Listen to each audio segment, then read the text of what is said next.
welcome back to Smacking Off the Podcast. I'm your host, Shannon Madden. I'm joined with Doug Phillips, my co-host and producer. And Doug, we've got a slew of exciting games to talk about this week. It's not the greatest game week in No, it's college not. football. It's probably so far in the season, this is probably one of the dullest weeks around, but we got a few games to talk about. We do, and we've got some great rivalry games, and you know, you got Notre Dame and USC, you got Alabama, Tennessee, which Alabama-Tennessee used to be a great rivalry. It's been a few years. Yeah, we've got a long-time contributor. Probably, I guess you are our longest-time contributor, Mr. Sean Devine. What's up, homie? Hey, sorry to interrupt the intro. Coming at us from Seattle, Washington, and Bruce Martinez, who is from the state of Washington, is actually coming to us from Idaho this evening. What's up, Bruce? Hey, how's everything going, gang? Living the dream. Hey, let me just say this real quick. Sean Devine was on Smacking Off episode 1. He was. I believe he's been with us this whole entire time. If I'm not mistaken, it was Sean Devine and Sean Vergoven. Yeah, Sparty Town. And Doug and I have been talking for a while. Doug ran X's and you still run X's and O's, and we'd always been chatting up, and you invited me on. I appreciate the invite, and it's been a good run. Let's keep it rolling. All right. Yeah, let's do that. First thing we need to talk about is go Blazers. My Blazers are going to the AAC. Oh, yeah, really? Congratulations, UAB. Yeah, UAB and a few other of the Conference USA teams are filling the void that was left by, of course, Cincinnati and a couple other teams. Birmingham is definitely a decent TV market to have. Oh, wonderful TV market to have. And again, I think one of the problems that has plagued UAB, particularly in the past couple of years, is the fact that, let's admit it, Conference USA is one of the weakest conferences in all of Division One. And of course the AAC right now has the number 2 team in the nation with Cincinnati. I know Cincinnati's on the way out, but hey, AAC can claim the number 2 team in the nation right now. That's very impressive. Mike Oresco mentioned that today on the Feinbaum show. He was very proud to toot that Cincinnati horn for the last few months they got him. And he should be. This has been a long upward climb for the AAC, beginning with, of course, UCF's championship run. That they had a few years back in the whole Power 6 conversation. And as a result, in the ensuing years, we've noticed that we've seen a lot more AAC teams represented in the top 25 throughout the season.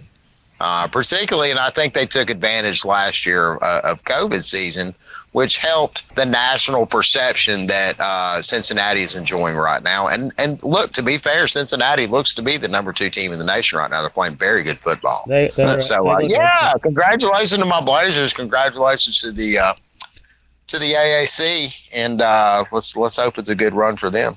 I still think that running back at Cincinnati, he's the real deal. He was impressive last week. I have a question for everybody. I want to get everybody's opinion on this.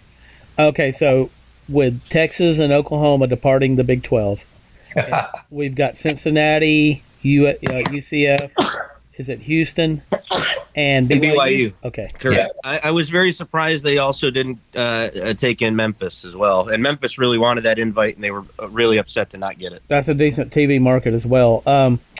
Okay, so with those 4 teams coming in, I guess it makes them, they got 10 now, so they'll be back to 12, right? You'd subtract 2 and you'd get 4, so you got 12. Okay, so that'll be 12 again.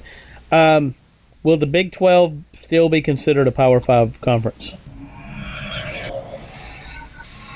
Who wants to go first? I'll let Bruce go first on this one. I can't see it, but I'm looking at a weak ass team myself having one. So, but Washington's, they're down. They're not, as far as the program goes, they're not a weak program. No, on that end, no. It's just that I would say they are a borderline conference now. They would be a real borderline conference. I couldn't put them in a Power 5. No. Okay. Sean?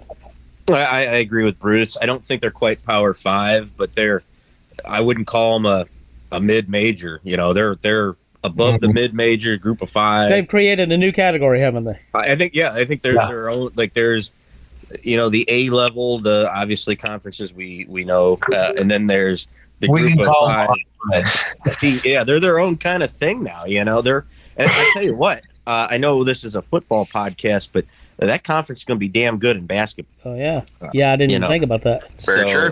I think it's good for the game. It's going to be interesting. Going forward. The question is will the other power conferences schedule these guys? If they don't schedule them, they kind of will remain in limbo. It's the money factor. Whether they actually consider this conference Power 5 could depend a lot on Cincinnati this year. If Cincinnati gets into the playoffs and wins a playoff game, they came a razor's edge away from beating Georgia last year in the Peach Bowl. Sure did. Georgia fans don't want to really admit that, but that was certainly the case. Yep, it's a true story. I watched it, and I really. Well, I don't like.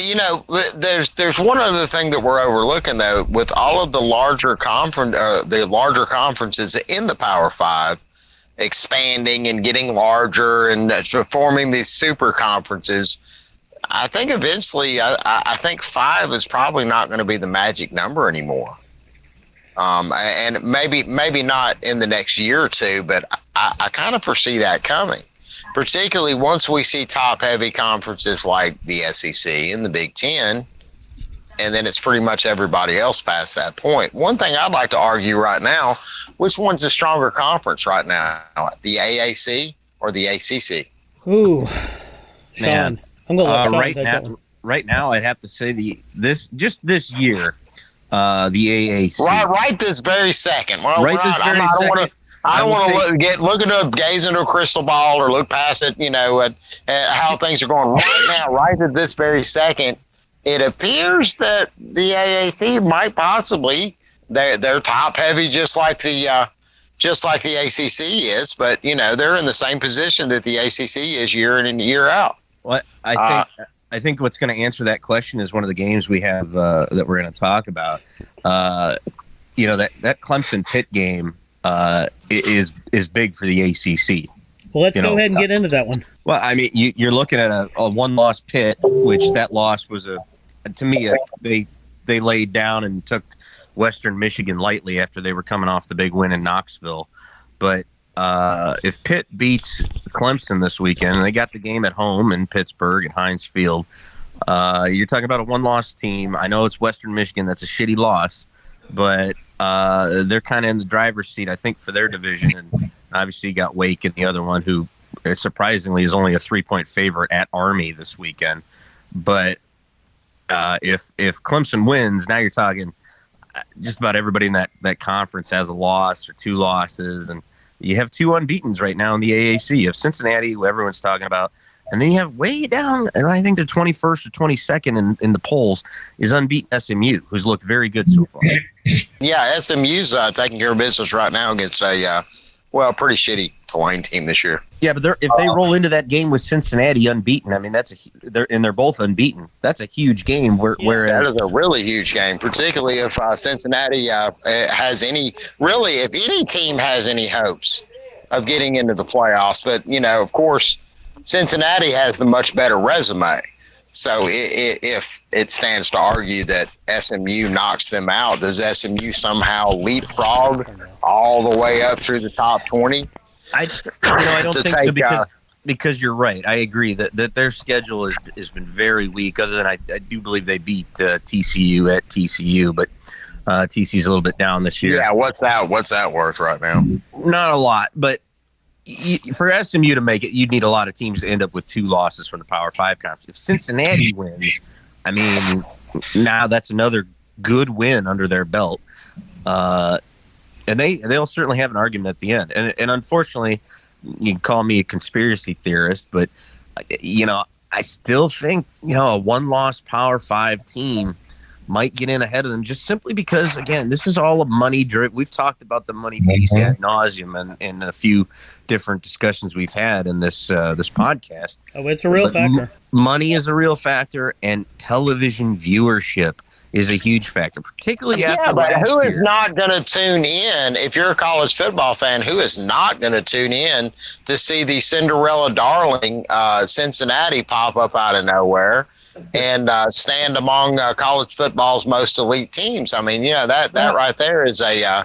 And I know Cinderella stories are not necessarily the soup du jour for college football as much as, let's say, college basketball.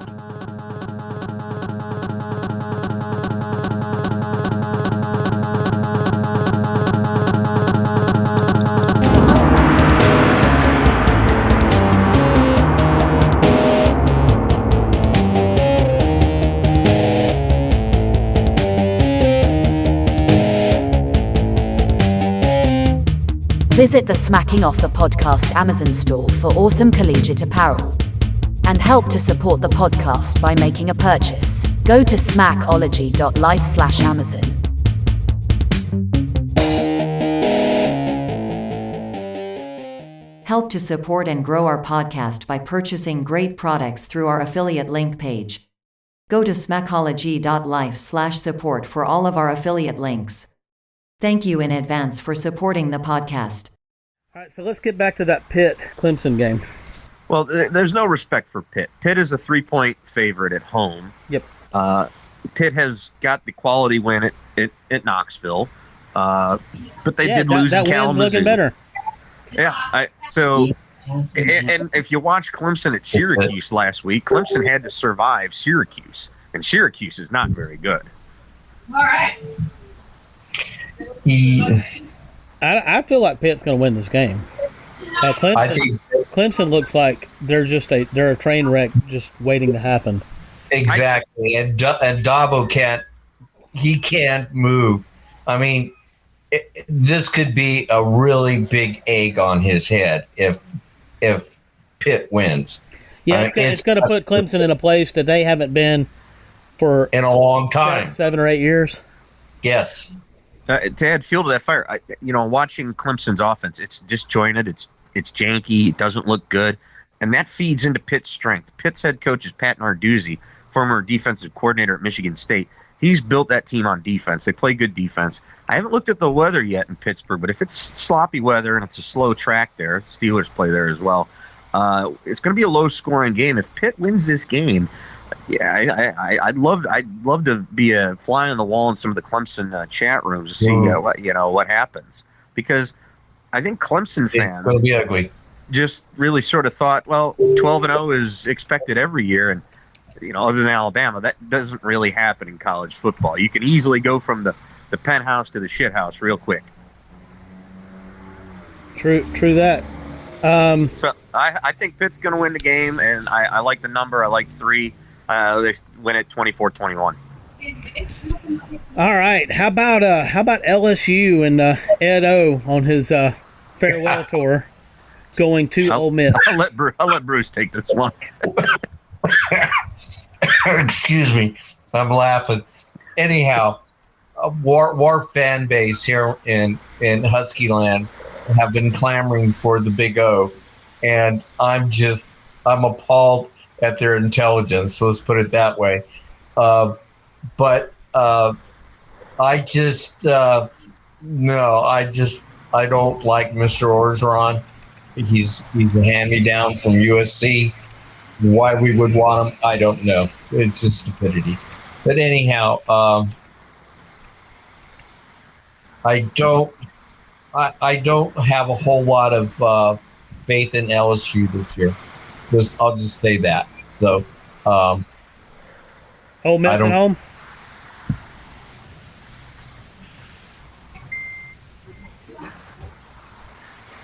Yeah, and I agree. I agree with Bruce. First and foremost, remember the grief that kid got in the call-in show a few weeks ago? It turns out, I guess he was right with his joke about wishing a happy birthday to his sister from Coach O. But no, that wasn't a joke, by the way. That was for real. No, that ended up being definitely for real. You know what they say? A lot of jokes there's truth in them, and that was definitely one of them. Yes. But yeah, I mean, if you're the LSU players, do you have a renewed sense of vigor now that you know he's going to be gone? Because a lot of the players wanted him gone. That was kind of one of the reasons they got rid of him. He was bringing people to practice. It was, disjointed. It wasn't. Well, now look, we can take this as far back as also too during the various different college campuses that were marching, as far as the Black Lives Matter marches that took place in a lot of larger campuses. Of course, a lot of your, I believe Kirby Smart came out with his players. Nick Saban came out with his players. A lot of different coaches. I think there was a little hubbub about Dabo Swinney there for a minute, and I think that got smoothed over. But Ed O pretty much kind of threw both middle fingers up. And there were several key players on that squad that really took exception to it. And this was before the season even started this year. Yeah. No, was that this year? Or was that last? That may have been last season. I can't remember. Last season. Yeah. But you still have a lot of those guys left over, and they're not happy with Coach O. Yeah, it has definitely tainted the whole team chemistry. Yeah, and look, don't think for a second that if he had kind of, I don't know, played ball a little bit better in that one instance, that maybe some of these other issues, particularly him bringing girlfriends onto the field, and the girlfriend would have a son who's out there throwing ball with some of the players and this, that, and the other, I think a lot of that would probably be a little bit more overlooked. Or hell, if he was just winning some fucking football games, how about that? Well, that's my point. The pride of the players. Winning wins does everything for you. Yeah, the pride of the players, though, they beat Florida, and I don't think a lot of people gave them a chance to beat Florida. And they did. Yeah, it's true. So it's going to really depend on what the players of LSU, if they have pride, keeps this game close. I still like Ole Miss at home. I think Ole Miss has a lot more to play for. Right now they're sitting second in the SEC West with a chance to have a great season and go to a big-time bowl game if they can negotiate the remainder of their schedule. I don't know the status of Corral. He got banged up last week in Knoxville. I think he's going to play, but how well is he going to play is a big deal. We know Ole Miss doesn't play defense, so that alone I think will keep LSU in the game. But I still think Ole Miss is just going to be a little too much for him. Well, we'll call it a 7-point win in Oxford. And I believe that, if I'm not mistaken, LSU's defense is a little beat up as well. It is. It absolutely is. That'll help Ole Miss as well. How about UCLA and Oregon?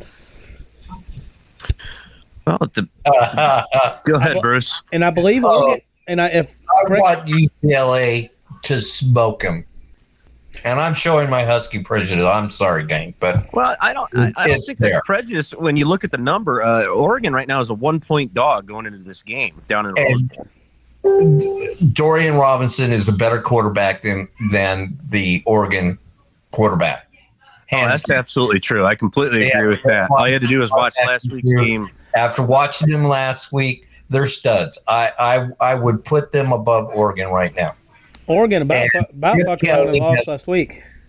They nearly did lose to a bad Cal team at home. Yep. And Chip Kelly's coming in hunting for bear. He's going to open the playbook and he's going to smoke their ass. Yeah, I definitely. This is going to be one of them. I think it's a night game, so we got hashtag Pac-12 after dark. We love it. Everybody east of the Mississippi, get your coffee on, stay up late. I think it's going to be a good one, and I don't know if UCLA smokes them like Bruce says, but I do think UCLA is going to win this game because they're kind of coming in under the radar, and Chip Kelly would love to get nothing but a little bit of comeuppance from his previous employer there in Eugene. Mm-hmm. So I'm with Bruce on this one. I think UCLA sneaking around. They're laying low and they're going to beat Oregon. And then now, really you got Utah. I think is the only other one-loss team remaining in the Pac-12, if memory serves. I've got to be honest. I haven't talked to anybody about this game that's actually picking Oregon.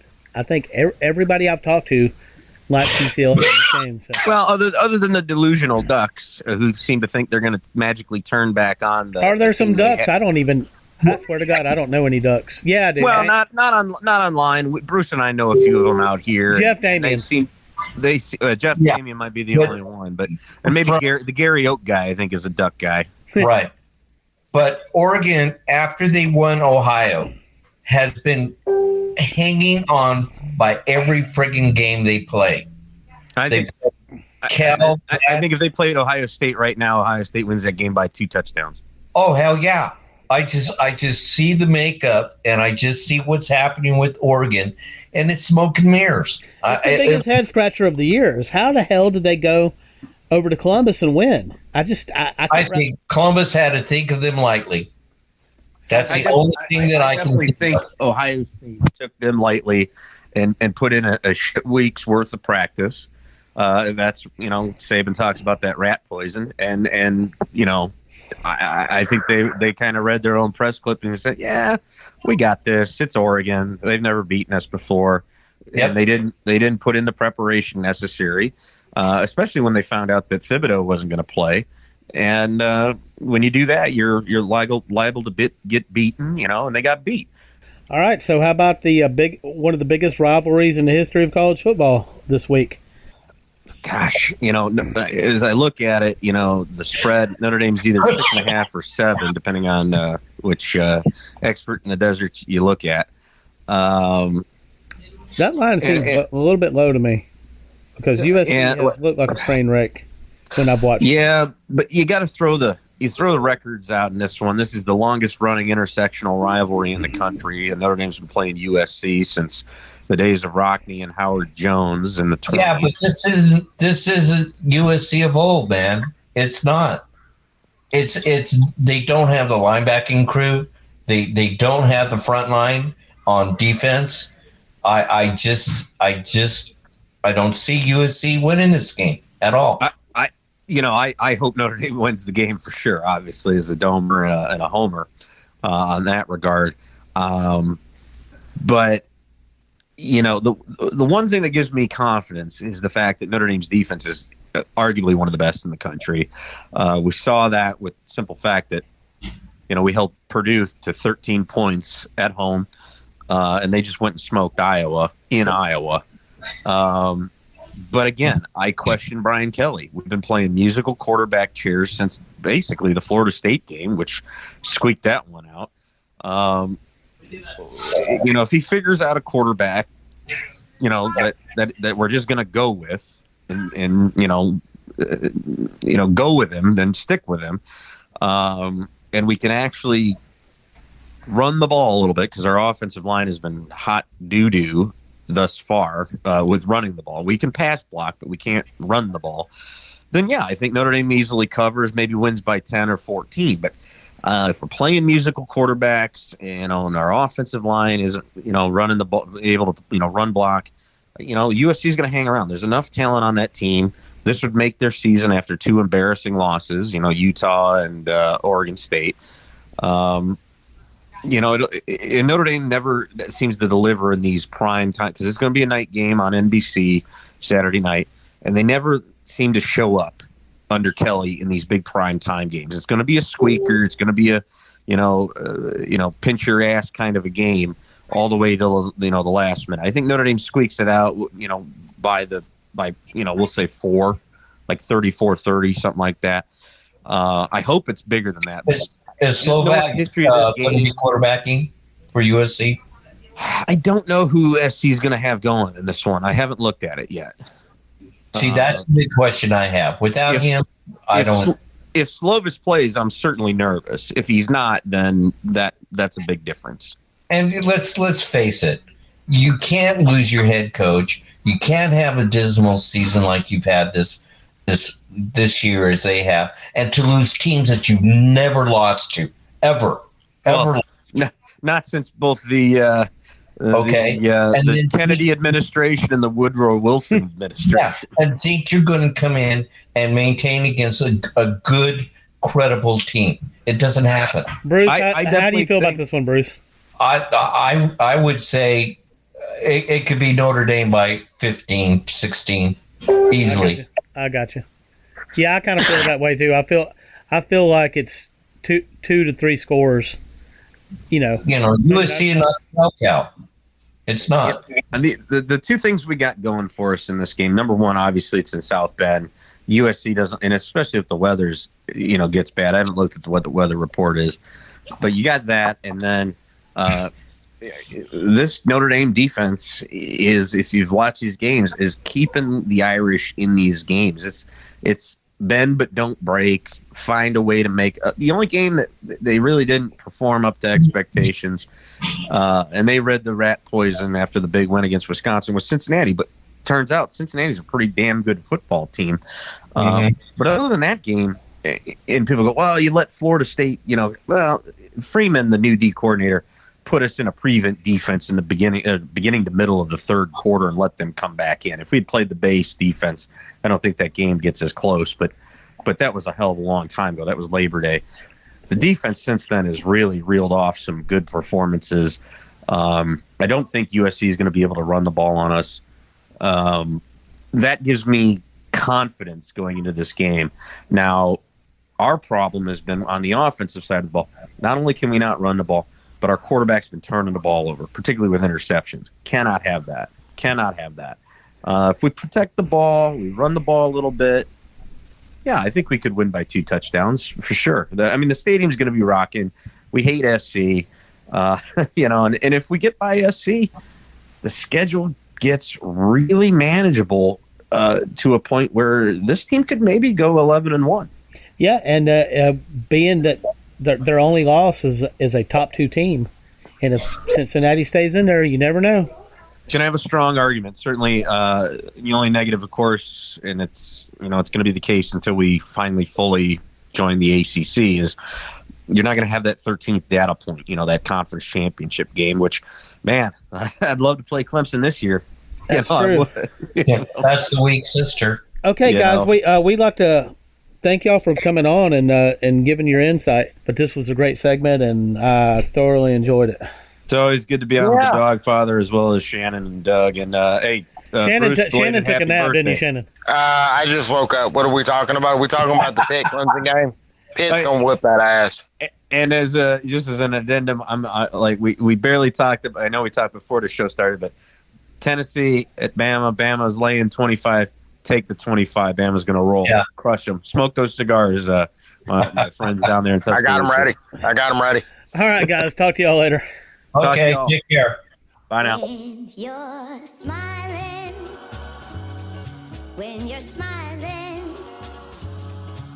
the whole world smiles with you.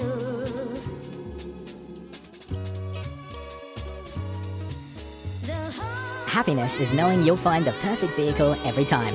Thrifty. Smiles all the way. Today in college football history. 10 years ago today, the number 15 Michigan State Spartans upset the number 4 Wisconsin Badgers in East Lansing. Michigan State handed Wisconsin their first loss of the season despite being outgained by the Badgers. The Spartans also controlled the time of possession, the first time the Badgers did not win time of possession in the 2011 season. Wisconsin went on to avenge this loss in the Big Ten title game, winning their 13th Big Ten championship.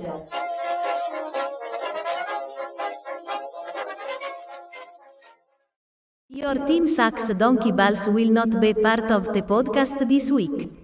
But if we had done the segment, these are the coaches that team would have selected. Dan Mullen, Steve Sarkisian, and Scott Frost. How do we know? Because I told us, you dumb fuck. Your team sucks. Donkey Balls will return next week at its regularly scheduled time. Stay streamed for our Battle of the Gurus, coming up next. Smacking Off the Podcast's Battle of the Gurus. Number 8 Timothy Bailey versus number 9 Alex Bryan. We've got Wisconsin at number 25 Purdue. So, I will take. This is a tough one, but I'm going to take Wisconsin. I think the Badgers bounce back. I don't think Purdue's really a top 25 caliber team, just a team that has David Bell, which has been the one guy that's given Iowa trouble over the last 3 years. I think he's gone for over 200 each time. So I'm not going to buy into the Boilermakers. And I think that Wisconsin has a lot of pressure on them to win, so they do. Part of me feels like this can end up being the case of what Iowa just pulled against Purdue, where they're at home and then Iowa comes off a high game for themselves and then gets upset.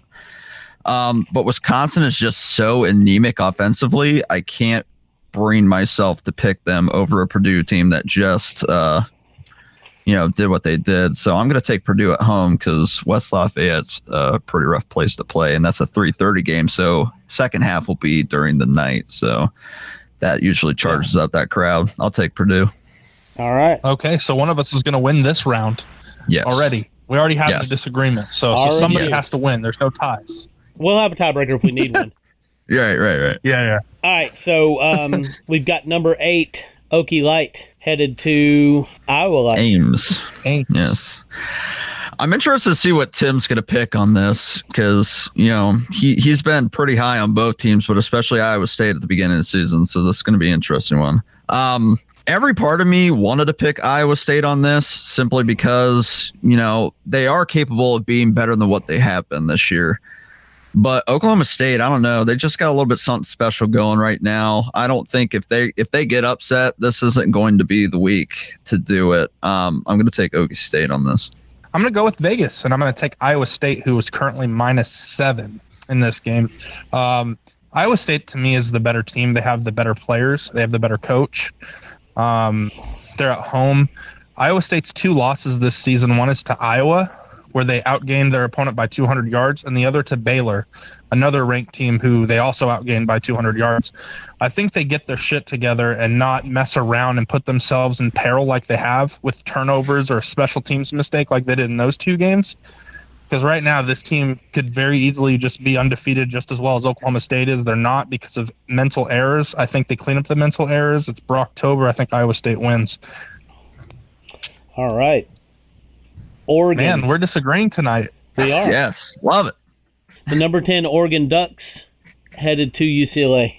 So this is another one where I'm going to go with Vegas, even though the lower team is again the favorite in this. Unranked UCLA at 5-2 is favored in this game against Oregon. Oregon's played with fire all year. Aside from their win against Ohio State, they've really looked like a very putrid team who struggled against winless Arizona, struggled against 1-5 Cal, had to survive the buzzer there. They also lost to unranked and a losing team in Stanford. I'm going to take UCLA at home in the Rose Bowl to go ahead and finish off the Pac-12 in the playoff race. Me and Timmy finally agree. UCLA, Chip Kelly has a lot to play for in this. Obviously, being a former Oregon coach, this is going to be one that he's had circled all year, especially now that they're a top 10 team. He is going to be the one to take Oregon and, as Tim said, the Pac-12 out of the playoff race. UCLA wins at home. We've got Ed Orgeron coaching his final games at LSU. And LSU is headed to number 12, Ole Miss. Oh, I'm first. Yes. Okay. LSU's got a lot going on right now, a lot of injuries. Obviously, Coach O is now as good as gone. I know that he was pretty up on your flame list that you've been doing, Doug, and finally he got in. Yeah, he's gone now. Maybe Manny Diaz next? Question mark. But maybe I after that travesty at Tennessee last week, I think Ole Miss, even if they don't have Matt Corral, is that how you say his last name? Yes. I heard he might not be playing, but either way, I think LSU is just kind of a flash in the pan. The win against Florida was probably more fueled by Ed O. Having those negotiation talks about not being coach anymore before the game. I don't think that lasts, though. I think Ole Miss takes this. This is by the way, this has to be the toughest week of Pick'em, by the way, Alex. You and I. It is. I looked at all these. I was like, dude, Doug, what? I agree. It was definitely tough to find the games, really. I mean, yeah. Man, this is brutal. But I think this is a coin flip game. All right. So as Barry Switzer once said, this team is scared. They don't know what they're going to do. They're desperate, and desperate men are are more dangerous. And LSU is a desperate man. Just for the sake of the competition, because this game is so tight, I probably would have taken LSU if I went first, but I'm going to take Ole Miss. That way, neither of us get fucked on this game. Right. Because it could go either way. And I'm just going to say. All right. This game's interesting to me. Same. Clemson at number 23 Pitt. Same. You know how every single time we're picking a game, like your stomach kind of goes up in knots because you're like, holy shit, this one could go either way again for the fifth time in a row so far. Yeah. So, okay. I'm going to go with conventional wisdom here. I think, first of all, Pittsburgh, aside from their weird cough up against Western Michigan, which is still mind blowing to me because they've been such a good team all year outside of that game. They've been the best team in the ACC, and Kenny Pickett is probably up there towards the Heisman. Towards the top of the Heisman list because he has like 20 touchdowns and 1 pick or something like that this year. He's been playing lights out. I really like Pitt, but in order to be the man, you got to beat the man. And Clemson is still the man in the ACC. I'm going to go Tigers. Wow. Okay. There was this graph I just saw that they like to do where they put all the quarterbacks in the Power 5 on it, and Kenny Pickett was pretty high on that list. It was a QB stats for the entire season, and C.J. Stroud and Matt Corral were your leaders, but Kenny Pickett was right up there with them on this graph. But I like Pitt in this one. Clemson has dodged some bullets. Their offense is also anemic, and they've been, like Tim said, playing with fire with Oregon earlier. They've been dodging bullets, and Pitt, I mean, it's not the same team, obviously, but Pitt's upset them in recent years. I don't see why they can't do it again, especially now that this is probably the worst Clemson team we've seen in 7-8 plus years. Yeah, something like that, something along those lines for sure. Tennessee at Alabama. Am I first this time or you? You're me? First. I mean, there's no strategic gain from this. Yeah, it doesn't really matter. If this was at Rocky Top, I mean, we could all take bets on how many things Nick Saban's going to be pelted by, I guess. But unfortunately, it's not there. It's in Tuscaloosa. And, Alabama, they just got a redemption win, but, they're going to be on redemption wins all year long now until they hit Georgia. Tennessee has no shot, especially with Joe Milton at quarterback. I don't know if anybody saw that last play by Joe Milton. That was probably you can take the man out of the Wolverines, but you can't take the Wolverine out of the man. Okay, and that was probably one of the most huge things I've ever maybe seen. Win, so we'll run out of bounds. Yeah, so we'll run out of bounds. 3 seconds left, and the awareness was just at an all-time low. Alabama by 6 scores. So for me, I think this game can be close if Hendon Hooker plays, but not close enough to where Tennessee can win. Yeah. So, it's Alabama for the pick'em side. I'll say 2 scores. I think it's closer than the experts think kind of thing, full of old Lee Corso. All right, so this used to be great rivalry game. Mm-hmm. USC at Notre Dame, number 12 Notre Dame. It will be one day again. 13. One day. Yeah, probably, but... Get him a Urban Meyer and a Spencer Rattler, and we might be talking. Are you talking him at Notre Dame? No, I'm talking USC, man. Let's say USC gets them an Urban Meyer and a Spencer Rattler. We talking a whole lot differently about the Trojans heading into next year, ain't we?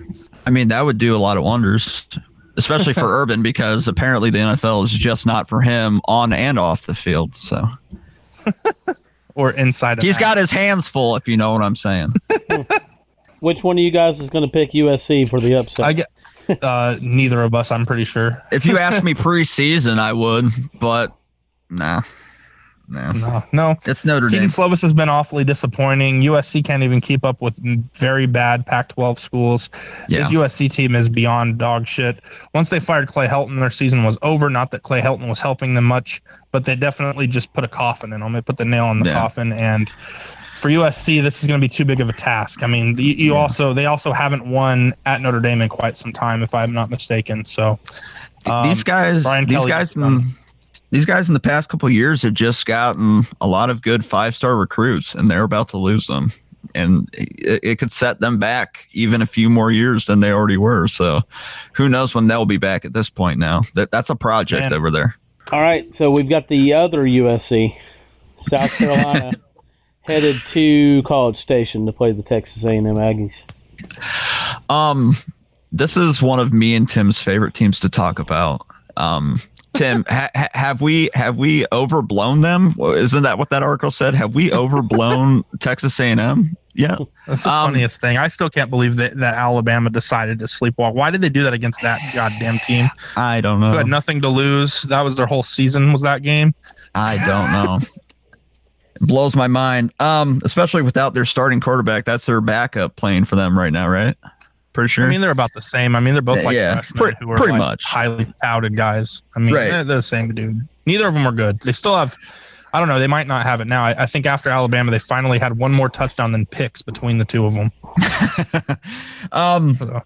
Texas A&M is going to lose another game or two eventually. This one isn't going to be it, though. So I'm going to take A&M, but this game could totally go South Carolina's direction. Like, I know people didn't watch the Missouri game last week, but Missouri made a couple of they in a couple moments they put themselves right back in the game, and they just couldn't handle the moment against A&M. South Carolina, I think, will be able to handle the moment and hang in there with them. South Carolina's pushed a lot of other teams that are better than A&M, like Kentucky this year. I think this game could go South Carolina's way, but I'll stay with A&M. This just has another one of those LSU Ole Miss feels to me, where I just don't want to go against the grain and lose this because me and Alex picked different on those two games. This is one of those games where I could go either way on it, but I'm going to stay A&M. Number 18, NC State at Miami. NC State. Better team. Miami's in shambles. They suck.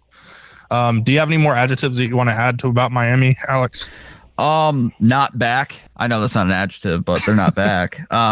They're still, you know, I'm going to take credit for it. They're still very broken from that Ohio State L years and years ago. They've never recovered, and 20 years of non-recovery. Yeah, and they may never recover. And Manny Diaz is going to be the next one off Doug's list. NC State. We've got the Utah Utes going to Oregon State. Oof. This one was a hard one. It really is. This one was a hard one. Like that, like I said, that Miami game, I was thinking about it a little bit and thinking like, well, and then I remembered, Keen's out and all that crap going on there. But this one was really, really tough. I looked at the records, looked at the stats of both, seen if I could find some trend there. This is a coin flip, man. But I'm gonna go Utah because of coaching. I think Kyle Whittingham, he's been there, he's done that.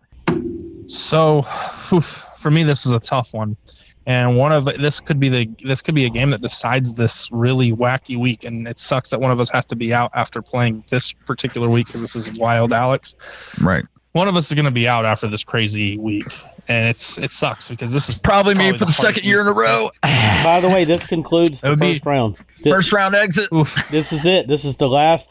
I need redemption. Round last year too. Yeah, we both need redemption here. This is redemption. Do you remember, Doug? You remember last year I lost because NC State blew that lead to Miami? oh God! No, are you sure you want to? But I you want to take your pick? You want to change your pick? No. Okay, so this is a tough one. I almost just strategically went ahead and went with Utah, but I just don't think that's going to be the way this one goes. It's a lot of miles to fly from Utah to Oregon. I'm going to take Oregon State. So here's your tiebreaker. How many points will Ole Miss score on LSU? Oh, man. 52. I'll say 63. Wow. 63 for... They just got through having a real shootout with Florida, and LSU's defense is banged up. So it wouldn't surprise me at all. Tim, did you say 52? I did. Yeah. Okay, now here's how this works. The closest to it without going over wins, unless you both go over, and then it's the closest to it. So good luck to both of you, and like I said, this concludes the first round. We'll be moving on to the next round after this, so one of you guys will definitely... Bryan. One of you guys will definitely not be going up against Justin Pike because he's knocked out already. New champ, baby. Yep. New champ. Definitely going to be a new champ. You're right. All right, later, man. Yep. All right, bye-bye.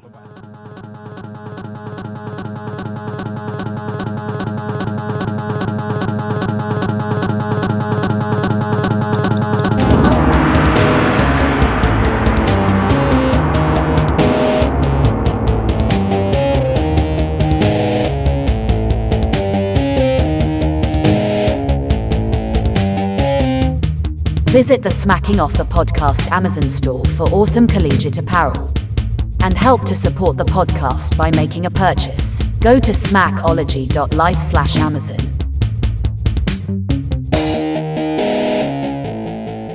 Won the biggest championship, and that's the championship of life.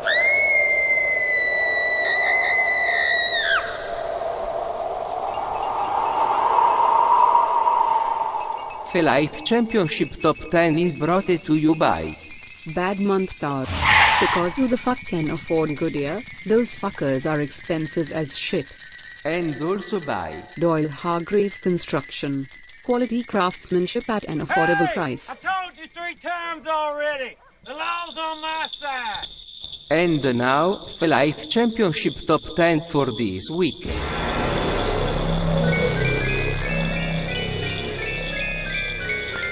Number 10, the LSU Tigers. Number 9, the Arkansas Razorbacks. Number 8, the Michigan State Spartans. And number 7, the Oregon Ducks. Number 6, the Kentucky Wildcats. Number 5, the Florida Gators. Number 4, the Alabama Crimson Tide. Number 3, the Clemson Tigers. Number 2, the Texas Longhorns. And the new number 1 team for this week, making their Life 10 2021 debut, the Iowa Hawkeyes.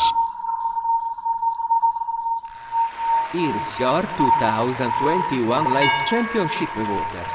Hunter Shainko, Jamie Gibson, Jay Fields, Large Marge Mahoney, Kyle Golly, Jerry Looney, Justin Brindley, Alex Bryan, and Dr. Balls, Robert Arthur.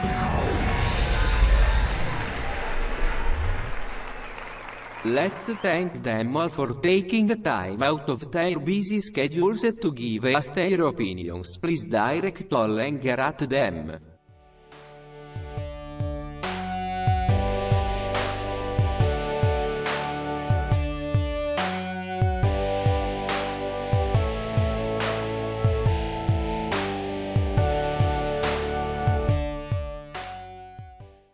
Buy the Life Championship t-shirt today for the low price of $23.49. You will never find a shirt like this again in your entire life.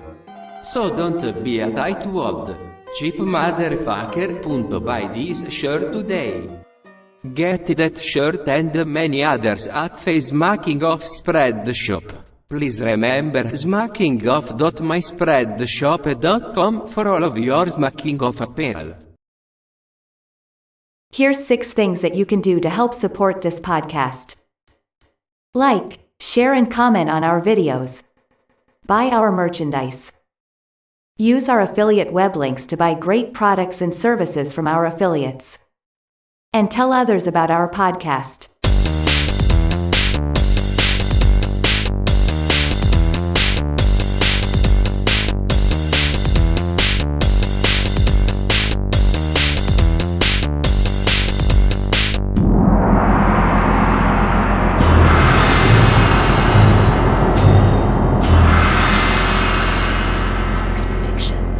And we're back on Smacking Off the Podcast. I'm joined with Doug Phillips, my co-host and producer. Please welcome, you should. President Justin Pike. What's going on, everybody? I'm here tonight. Got a lot of action going on. Need the Dodgers to win tonight. Well, they're leading. You got a grand riding on this one.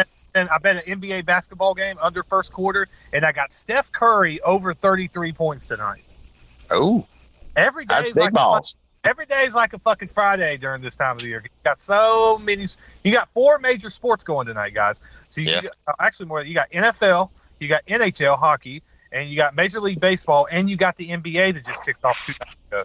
It's been a while since I paid attention to any Major League Baseball. Is Tommy Lasorda still the manager of the Dodgers? No, he's dead now. Oh, sorry about that, guys. That's very insensitive to his family. Well, I mean, I thought he might still be there. Shit, I haven't paid Tommy attention. Lasorda's family might be listening, and if they are, we apologize for what Doug just said. You need to expand your horizons a little bit. There's so much good shit on.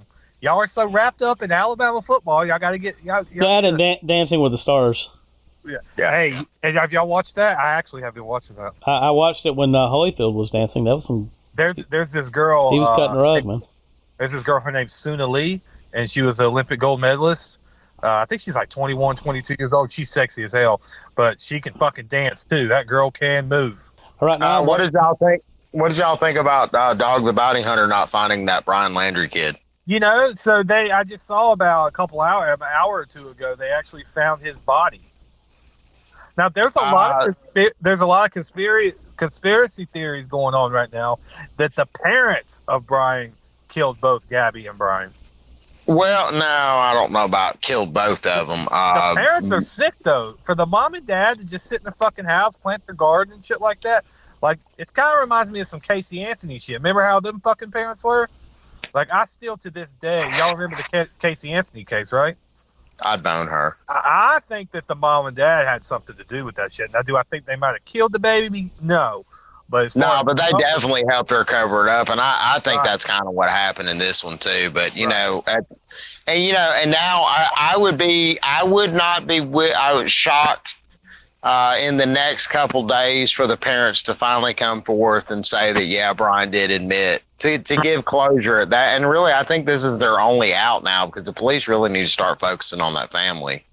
Oh, to go ahead and say everything that they knew. Yes, he admitted to it, and yes, he was scared, and he was going to go off and shoot himself or this, that, and the other. Because I think that's probably what we're eventually going to find, that he probably went to a remote location, shot himself or offed himself in some way, and then was probably torn apart by gators after the fact. See, and I don't think it went down like that, because the Bryan guy was one of these guys that could live off the land. I don't know. I don't think. Now, if it was me, let's say me, for example, I like to stay inside all the time, play video games, drink, watch TV. If you put me outside for more than a couple of days, I'm screwed.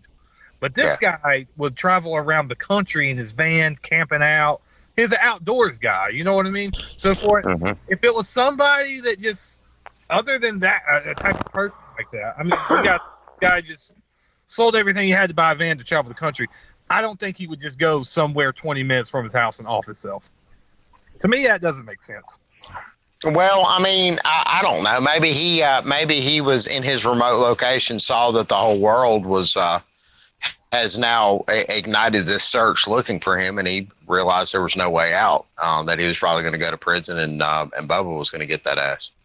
Yeah, but I don't know. I'm gonna tell you what, man. Prison. The reality of prison, if you know anything about prison, prison is not built for everybody, and there are some people that, if faced with the prospect of going to prison and there's no way out of it, like let's say in a murder case, I actually personally know somebody in my life that did that many years ago, and I'm not saying that's what happened, but I don't know. I mean, there's the parents obviously, because they were there at the location, which was previously unsearchable because of flooding in the area. This is a very marshy area down there. I don't know if you've ever been to Florida. I know Doug used to live down that way.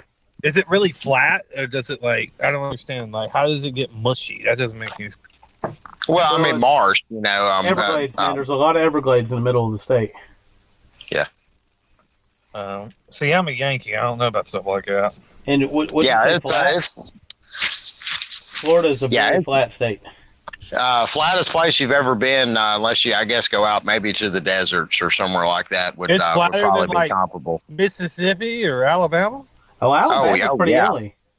So Alabama's got hills everywhere. Well, I live on a hill. Doug does too. What were you saying, Justin? Birmingham's pretty hilly. They got Yeah. mountains, which I was surprised. I was like, damn. Yeah. Red Mountain. I was looking at them mountains. I was like, I bet there's some fucked up shit going on up in them mountains. This is actually the bottom of the Appalachians. Mm-hmm. Comes into Alabama. One day, my goal is to hike the entire Appalachian Trail. Fuck that. All the way. No, I'm not You should doing have did that. Justin, you should have did that 10 years ago. No, I want to do it like. So I have a business. I'm investing in this business, and I think about 5 years from now, I'm going to be a multimillionaire. What business? Hashtag lifestyles of the rich and famous. Vending machines, right? No, which that's a good hustle. That's not a bad hustle, but that takes too long. Yeah. It's actually I'm thinking about buying me and a bunch of investors are going to be buying a furniture company down in Dallas, Texas. Really? Mm-hmm. So you're going to move to Dallas? Yeah, I'd have to run one of the locations. Yeah. One of the locations. So there's actually more than one location of this furniture store. You talk about hundreds fucking and hundreds of thousands of dollars to have to buy up these locations. Now, what I got a buddy who knows the investors. You know what I mean? And I'm the one that's negotiating the contract with the owners right now. I do a lot of big time fucking shit, guys. When I say lifestyles of the rich and famous, I don't say that lightly. So if you see Pike's Furniture Store popping up in Texas in a couple of years, don't be surprised. My grandfather did that. My dad, well, he's one of my step grandfather. Lee Handback ran a bunch of furniture stores up there in the DC area. Oh yeah. Yeah, I'm trying Yeah, to. I'm, the key I'm is- trying to figure out. I can't remember the name of it. I don't know if it was his last name. His name was Lee Hancock. Really? Yeah. No. Are you going to do a prediction this week? Yeah, I got a good one. Even though y'all know I'm Ole Miss hotty toddy all the damn way, LSU and Ole Miss, go back and look at the scores from the last 10 years. It's always close. LSU is going to cover that game plus 10. Ole Miss will still win the game by a touchdown, something like that. 6 points, touchdown, 4 points. I see it probably being about like, I could see it being like 38-34, something like that. You know what I mean? But it comes down, it's a numbers game. LSU covers the 10, unfortunately. But Ole Miss won't lose. I'm pretty sure that game's in Baton Rouge, too. Am I correct? I believe it's at Ole Miss. It's in Oh, it is. It is. It's in the Grove. Yeah. Oh, I don't know. That's not my prediction. Okay. Take that back. Ole Miss is gonna win that game by 3 touchdowns. Well, you know, Shannon never believed you on this, or he would have said your catchphrase. Yeah. Go ahead and say it again. Okay, I'll give y'all my lock of the week. Tennessee Vols plus 24.5 against the fucking Alabama Crimson Tide. That's your Justin Pike lock of the week. You know that's a good lock, Shannon. You know that's a good one. Not really, but I mean, Tennessee has a decent offense. They're going to score on that Alabama defense. That Alabama defense is so ugh. It's the worst Alabama defense I've seen in a long time. So, like I say, it comes down to a numbers game. So I think you don't remember the Mike years from Alabama. Come on now. No, I was not alive back then. I'm only 30. I don't blame you. No, you were I'm 30. I'm 32, man. The Mike years was early in this century. Right before Saban got there. I don't know. I was worried about like Power Rangers and shit like that probably back then. I'm fucked up tonight. I've been drinking whiskey since about 5:30 today. I'm a little sloshed. I got you. Hey, go ahead. Justin Brindley was supposed to be on here tonight. He was. I wanted to ask him about what happened the time he met Timothy Ray Bailey. Well, you want me to answer for him? Did he tell you? Yeah, I don't think I'm so what happened is Bailey showed up and sold him some cable TV, and then he looked over at the camera, Timothy Ray Bailey, and said, "Turn the camera off," and that's the last I seen of it. Dude, Timothy Ray Bailey, like I'm 6'4". Yeah. Timothy Ray Bailey's a very massive man. Like I would say he's probably my height, but like a lot stockier. Yeah. And Justin Brindley doesn't look like the biggest fella in the world. You know what I mean? So I don't know. You know what happened to me? I've been saying it for years. I'm not going to keep coming on here in saying that every single week, but I don't know. How massive was Timothy Robelli in the pants? I'm not talking about it anymore. You don't want to think about it anymore, do you? I'm done, dude. You know how much damn trauma that like something like that, dude? Think about that. So that must have been pretty massive if it made that much trauma. You mean a physical trauma, or is it an emotional trauma? Yeah, a trauma in his pants.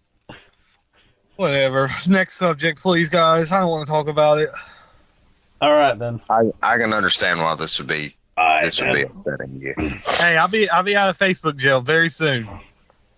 I've never heard of a 60-day ban before.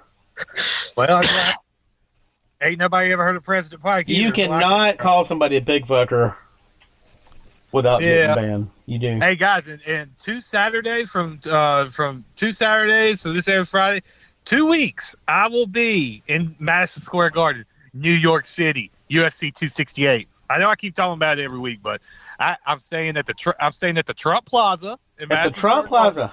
I'm staying at. Well, they had a good rate on because Donald Trump is a fucking sack of shit. But, well, no, he was the greatest president we ever had, according to him. No, actually, Barack Obama was. But anyways, I'm staying at the Trump Plaza because they have a good rate, and I was able to do a bundle package with my flight. So everything's paid for. All I got to do is walk in and fucking enjoy it. The Trumps will actually be there, live at ringside. Lil Wayne's going to be there. Nicki Minaj is going to be there. Are you going to sit with the Trumps? I'm actually sitting 18 rows from the damn cage. I'm in the fucking. I paid $1,237 for my seat. Fuck. I'm fucking in that motherfucker. Like, y'all don't understand this. I'm gonna be going live in Family Smack, live in College Football Frenzy. I'm gonna be coming out. I'm not coming out, but you know what I mean. You're not coming out of the closet. No, I ain't coming out. I ain't stop it. I'm coming out. I would say in that closet. So I gotta ask real quick. Hold on, let me pull this up because you said this earlier. You said, "Damn, I'm on 1% and got to walk to my car." What does that mean? Yeah. I'm at the bar. So okay, you're at the bar. Yeah, I'm at the bar watching all these games, and I ain't got my charger with me. Oh, so 1% on your car. Yeah, I got on your phone. So now I go into my car, I connect my car charger to it, and I'm talking to you in my car. And then I'm about to go back inside this bar, and there's this girl that's been looking at me kind of like flaky-eyed, and I'm about to go in there and be like, "Hey, how you doing?" Yeah, you need to put it on her. It's been a while. You've been in a little bit of a slump lately. It's been about 3-4 months. Yeah, I haven't had. Oh man. Oh yeah. You need to go get that nut. I thought I figured you switched to 1% milk, and the walk to the car was, further than you wanted to walk, and if you were drinking the 2%, you might as well just drink water. I mean, if you're down to 1%, just drink water. Yep. I agree. Oh. Any NFL games? Green Bay Packers are going to kill the Washington football team.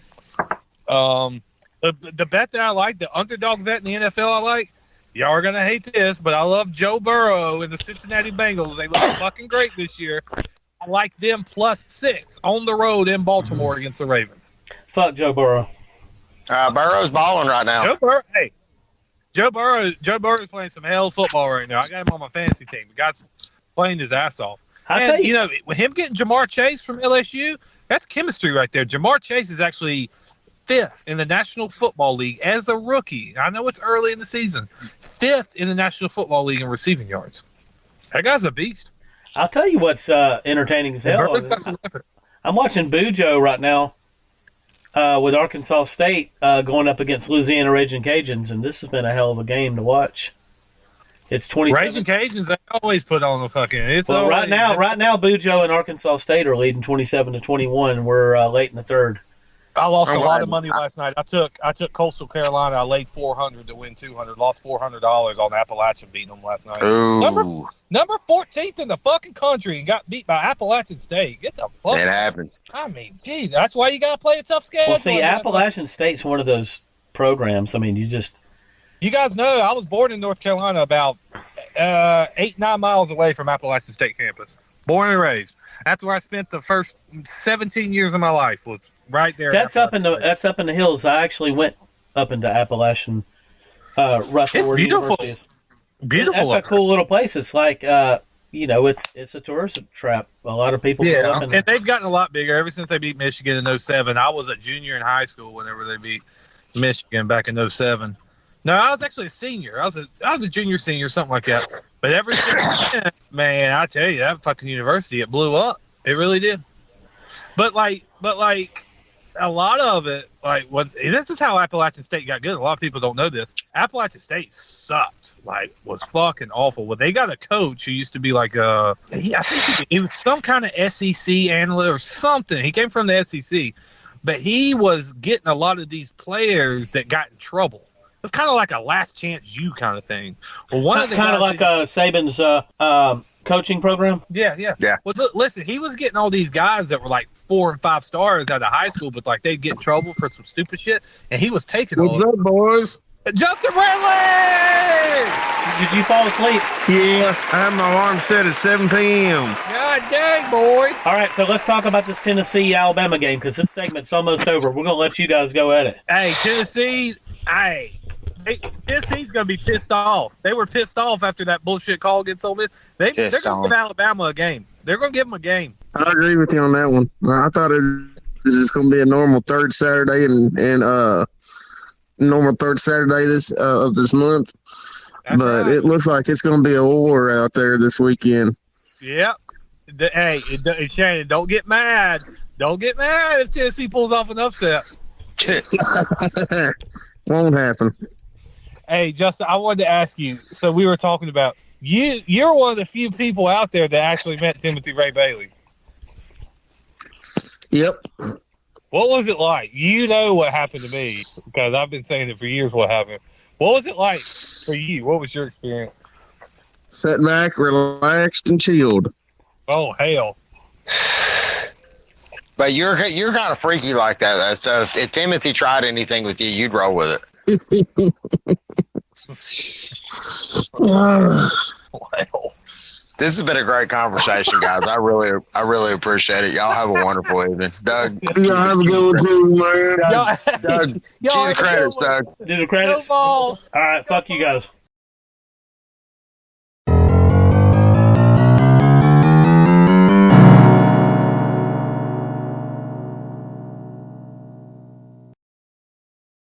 Hulu has live TV? Hulu has live sports?